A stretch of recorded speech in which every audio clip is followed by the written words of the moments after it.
So at the end of your Warner Brothers time, you moved on to Live Nation Yeah. around 2007.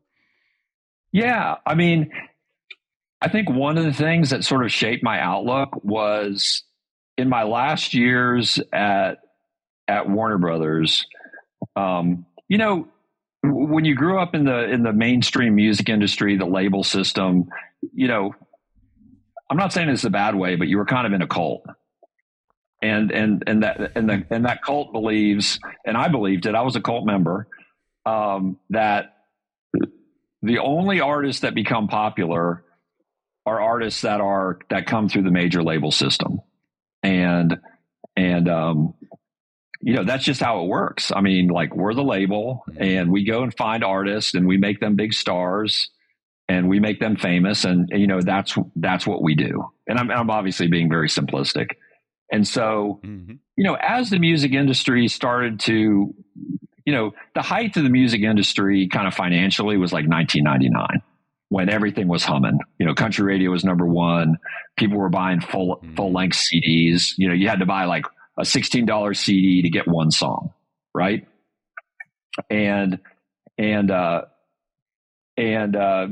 you know, the streaming, not streaming, but like, you know, ripping music and sharing singles and stuff like that kind of had its impact on the music industry. But at the same time, I think the thing that was really interested, there was a couple of instances. There was a Christian music artist named Derek Webb who was really forward thinking, and he started a company, but he basically had this theory that, like, I put out a record, it's there. We have this new digital technology. What if after my record is a year old, I go to people and say, if you give me your email address, you can go download my album free. And he's like, these people, if they were going to buy my record, they would never bought it, but they have this other currency. They have their attention. And if I can exchange an email address for my music, more people will know about me. The next time I put out music, more people will listen to it. And the more people that know about me, the more people that will buy tickets and will buy merchandise. And like, this could be a thing. And there was an article on Billboard about it. And for some reason, I got super excited about it and tried to like get other people excited about it. And they were like, no, it's stupid. So that sort of, looking back again, kind of got that in my head. And then the other one was Pat Green. So Pat Green, you know, had obviously built an incredible business in Texas.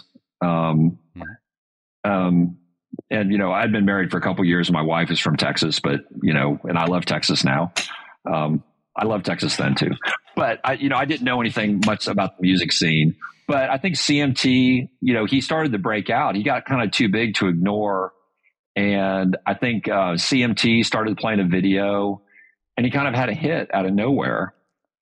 It was probably Carry On. Wave. Well, Wave on Wave was when I think he did get a deal in Nashville. I think Carry On was his indie hit, but it just sort of struck of like, who's this guy? Like, we didn't make him. Right. We didn't approve What's going him. on?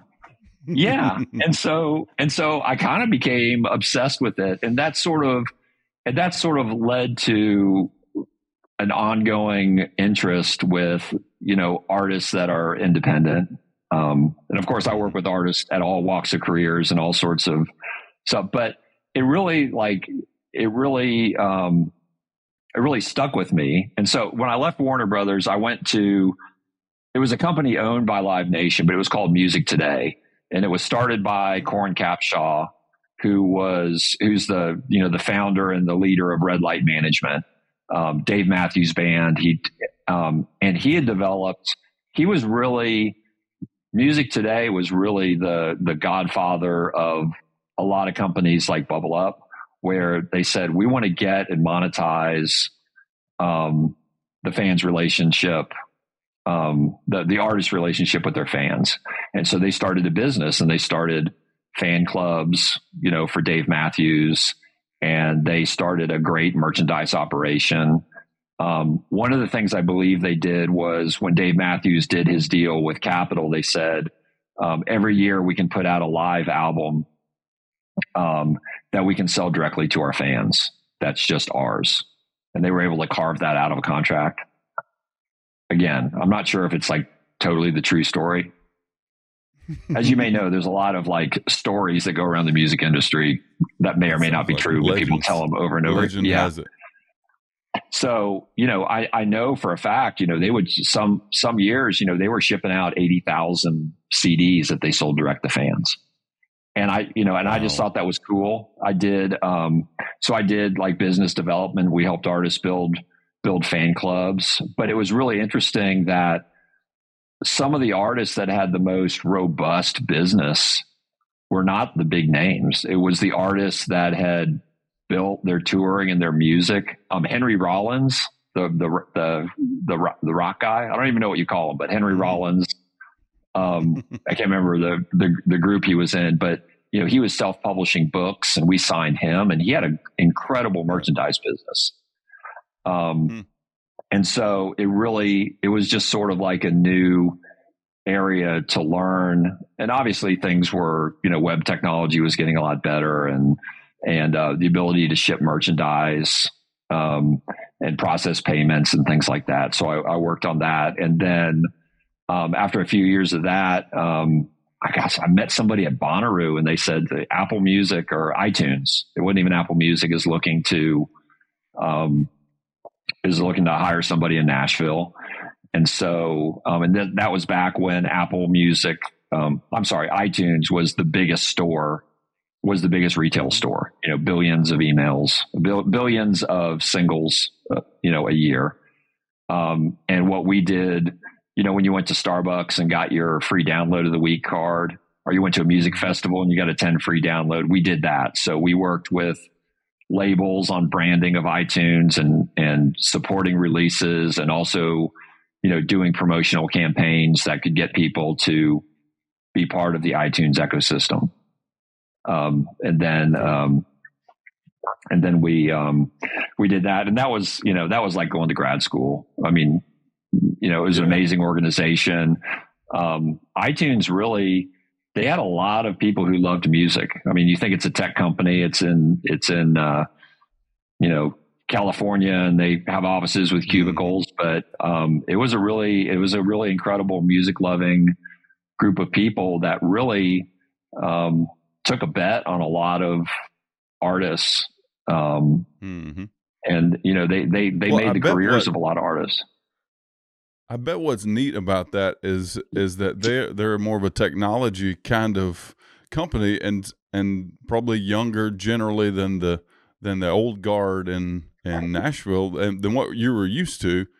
And so when like this meritocratic kind of thing starts happening with the music, not that it wasn't merit based before, but there's all these hoops you have to jump through with the labels and with all that. And when things kind of start changing, it reminds me of the movie Moneyball with Brad Pitt, and that whole thing about how when the business changes, sometimes when somebody comes out like the Apple people, them being so, I mean, we all love music, so they love music and they know technology and they're good at business, so they're actually perfect for kind of a new thing.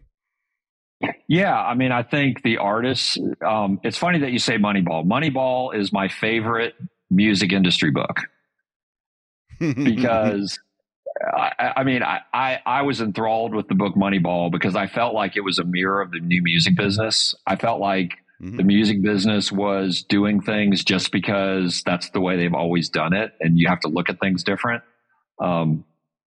But no one thought I was very smart for saying that. But I still think it's when you read Moneyball in the context of the old music business, I found it incredible. But I think to speak about what you just said, I always say that technology broke down the curators and the gatekeepers of the music industry. So technology. The curator, the gatekeepers used to be, you needed to make a physical product and put it on trucks and send it to stores and have salespeople. Mm-hmm. And so those were there was like physical gatekeepers, just even the cost of recording music. And the curators were the people that told you what was good or not. And so, big magazines like Rolling Stone and big publications and major radio stations, that was the best way you could find out about music that you would like or not. And obviously, they're all being worked by people to say this is the greatest thing. And so once you even had AOL Instant Messenger and you had email, it sort of broke the back of the curation.